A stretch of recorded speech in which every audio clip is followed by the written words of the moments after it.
ozali papa na ngai nakosenga sepai na yo tonisanga na nguya ozali papa na ngai nakosenga sepai na yo pesanga mosala ozali papa na ngai nakosenga sepai na yo pesanga imbongo ozali papa na ngai nakosenga sepai na yo silisanga maladi ozali papa na ngai nakosenga sepai na yo pesanga imbongo ozali papa na ngai nakosenga sepai na yo pesanga libala oui sans toi Jésus, oui sans toi Jésus, sans toi je ne peux rien, je ne peux rien Yahweh. Oui sans toi Jésus, oui sans toi Jésus, sans toi je ne peux rien, je ne peux rien Yahweh.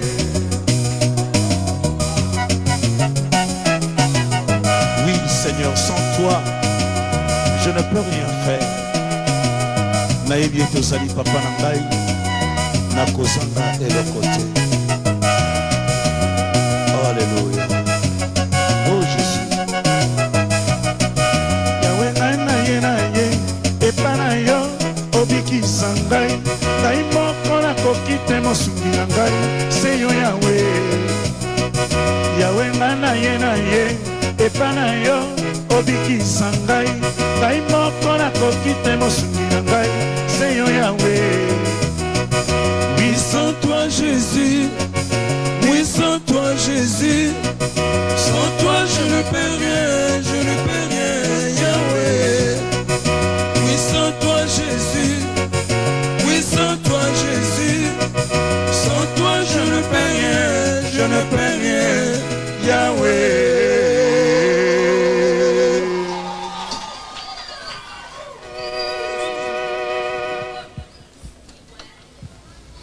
Alléluia. Totiama to isikoyo tokoka koyoka.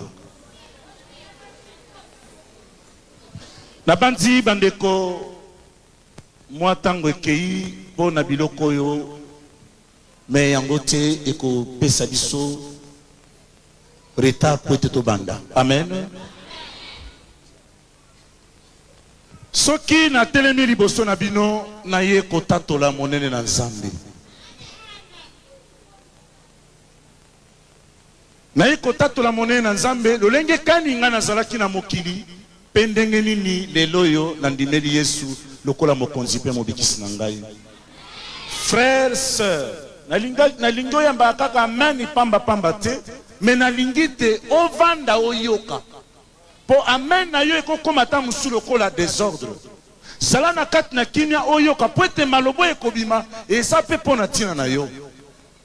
Yangwana zali kosenga esika nyonso bato bazali na yebi tozali ebele pekisa bana mike protocole tale sika bana mike bazali batika makelele po ete tokoti vraiment kati na bozindo.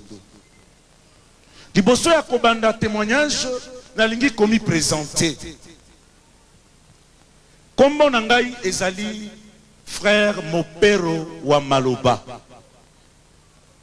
Kombo ya Mopero ezali kombo ya koko na ngai ya mobali. Sadi papo ya bota ki mama na ngai kombo nezalaki Mopero. Kombo ya Maloba ndezali kombo oyo molimo mosanto epesi ngai. Me kombo na ngai ezalaki Mopero wa Maloba te. Kombo na ngai ezalaki Mopero wa Malobo. Malobo ezali kombo ya papa oyo aboti ngai. Tango nazalaki nao na miziki ya mokili na bimisaki article moko na journal Salom. Esika oyo journaliste ya koma Mopero wa Malobo abosanaki. Akomi Mopero wa Maloba. Tango na tangi ngai journaliste asali erreur. Nabi fona kene ko yebisa yeke mbala ya sima akomaka yango ndenge wana te.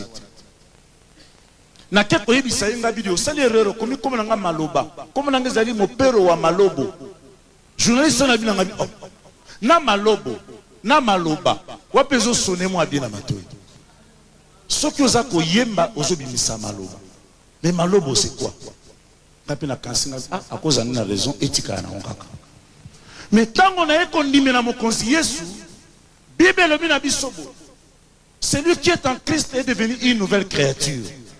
Les choses anciennes sont passées. Ngabino, il faut kombo ya maloba esanini elongwa kombo na ngai ekoma mopero wa malobo. Ta on a bandi ko kanisa. Noki molimo mo sante lobi na ngai tika. Ngai nde na sepeli ba koma mopero wa maloba. Pona sina ponaka yo banda libumu ya mama na yo. Pe na kotinda yo tambola poteaka maloba na ngai bipai nyoso tu. Tobeta non Yesu na soma boko makasi.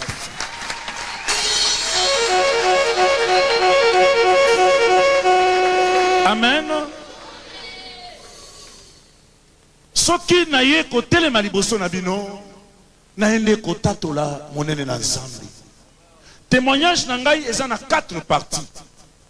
Première partie ndenge nazalaki na kati na vie ya mokili banda mama bota kinga ndenge na kola kina kati na vie na ngai ndenge na keleki na kati na musique misala sotu ya mabe na saki na kati na musique banda ko ya banganga makambo sotu ya mabe wana première partie.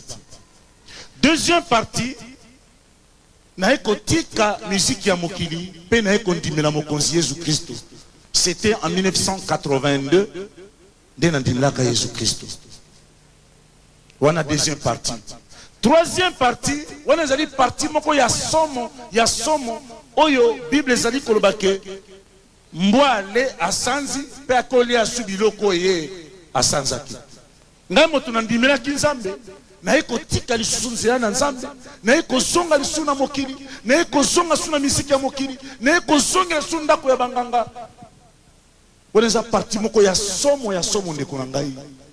Bongo 4 partie na bolingo pe na mawana Nzambe na eko zongela lisusu nzela na ye na 1989 banda 89 ti l'autre en 1999 ça fait 10 ans on a zabobé les 4 nazia na Nzambe tobe 13 na sumabo. Amen. Na lingende kunango tia matoi makasi ngai tant nazali ko témoigner en même temps naza kotea yango na séparation ko yeza na papier na yo pozwa ba verset biblique ko sunga yo même ata yo ko zwa occasion ya kolanda témoignage oyo na télévision o sala pe na makoki ya kokoma yango ba verset biblique oyo ko zwa na li ko ba monde ko ngai kolinga kaka te oyo ka ke mopero abomaka nani kolinga kaka te oyo ka mopero asalaka nini yo linga oyo ka makambonga na salaki soki omoni ete ngai nazali koloba eza kokokana na oyo salaki soko yo ki motema no esali pasi yeba ete c'est Dieu qui te parle.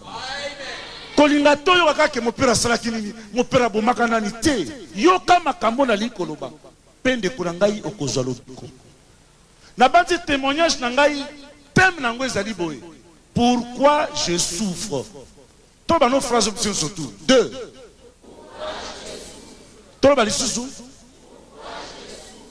pourquoi je souffre? Ponani na zomona passe. Ponani ni yo moto yo kozo kotala ngo zomona passe. Ponani biso basai na Nzambe to zomona passe. Ponani passe za kat na vie na biso. Na linginde kunangai ovanda kinya. Ata yo moto sambelaka tala komona keta muso sambelaka mais vie à souffrance eza kat na yo. Landa témoignage de kunangai soko zeli mayele okokangolama pe komona pasi ekosila yo. Alléluia. Nani mokonzi liboso ya kobanda bande kona lingi totanga moke mokanda na Nzambe. Jérémie chapitre 1 na verset 5. Jérémie chapitre 1 verset 5, la Bible déclare: avant que je te eusse formé dans le ventre de ta mère, je te connaissais. Et avant que tu fusses sorti de son sein, je t'avais consacré et je t'avais établi prophète des nations. Nzambe alobi boye, avant que yo okota na libumu ya mama na yo, Nzambe ayebaki yo.